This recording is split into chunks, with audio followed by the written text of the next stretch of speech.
Well, I'm Clive Condie from Churchill Airports, and I'm here with Moira Goulmy. Moira, would you like to say a word or two about yourself?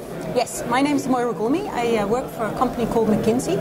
I'm based in their Amsterdam office. And for the last 15 years, I've worked more or less entirely in the field of airports all over the world on, let's say, the major themes that airports are dealing with.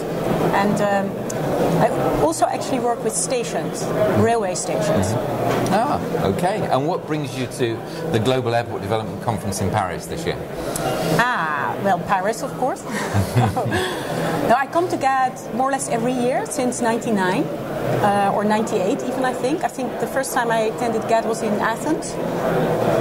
And the reason I keep coming back is I think of all the conferences out there, and there are increasingly more and more conferences that address the airports industry. This one really has it all, right? It has the right people, the right atmosphere. It has, I think, a good level of content. I like the balance they have between plenary and breakouts, where you have smaller groups to discuss more in-depth stuff that you're particularly interested in. And for me, being a consultant, it's also very good to meet existing clients, but also potentially new clients. Mm-hmm. So it saves a lot of travel. Mm-hmm. Absolutely. And obviously we're in the middle of a global economic financial crisis. What do you see as the best opportunities, therefore, for your business going forward? Yeah, well, I think we're very worried also for our clients, right? Because it's a tough time. It was a tough time anyway, with the airlines being more cost-conscious even before the crisis started. And the crisis has made things definitely tougher. But as always, you see that people also become more inventive when things are not so easy.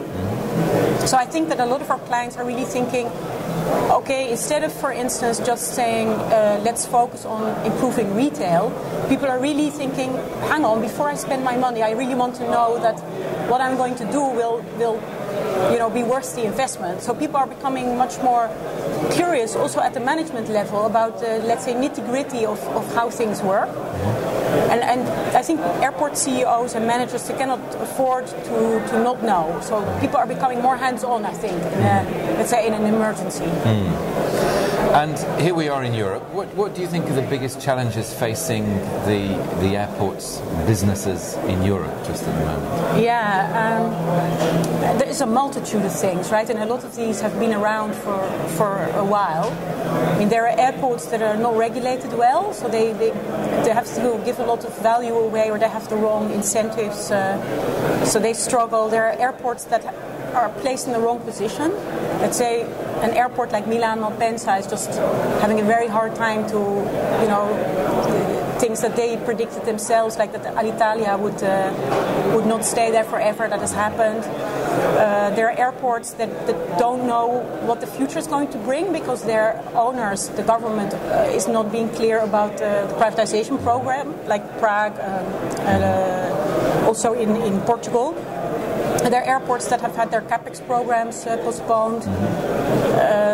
There are also airports that are doing really well, that are riding on the back of low-cost airline growth, or that have relatively strong home carriers. So it's a real mixed bag of, like it always has been.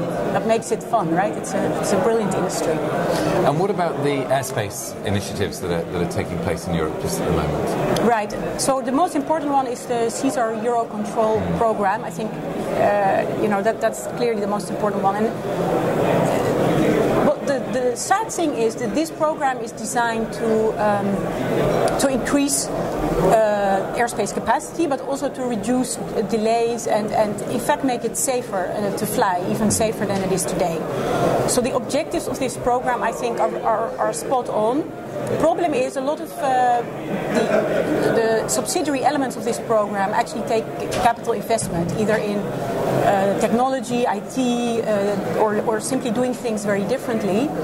And the climate now is not favorable to large capital outlay. So a lot of decision makers and governments and airports, they are holding their breath on jumping on this wagon.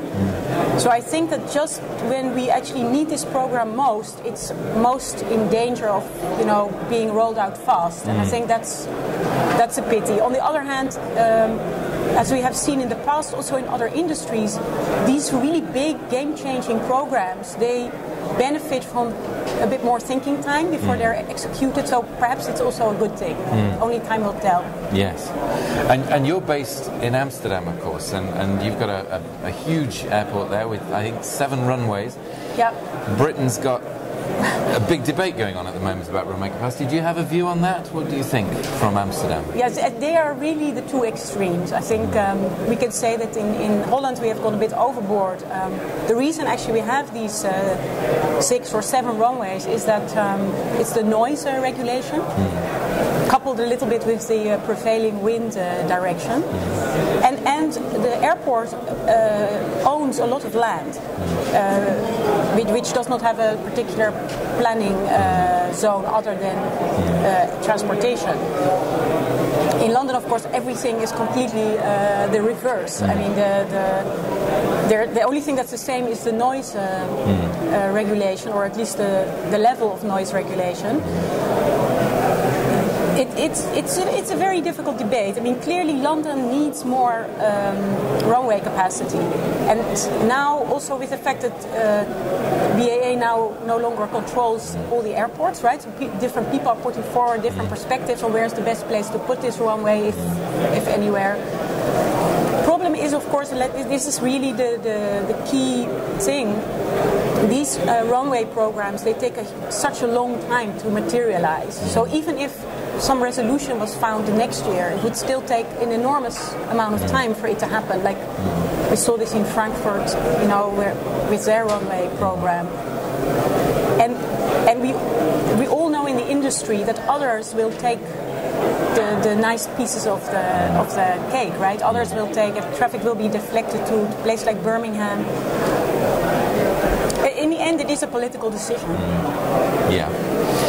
One of your areas of expertise is, of course, non-aeronautical revenue and retail revenue. Do you find that airports are now really waking up to this, or are there still a lot of airports that really, like, for example, in the United States, that really don't get it?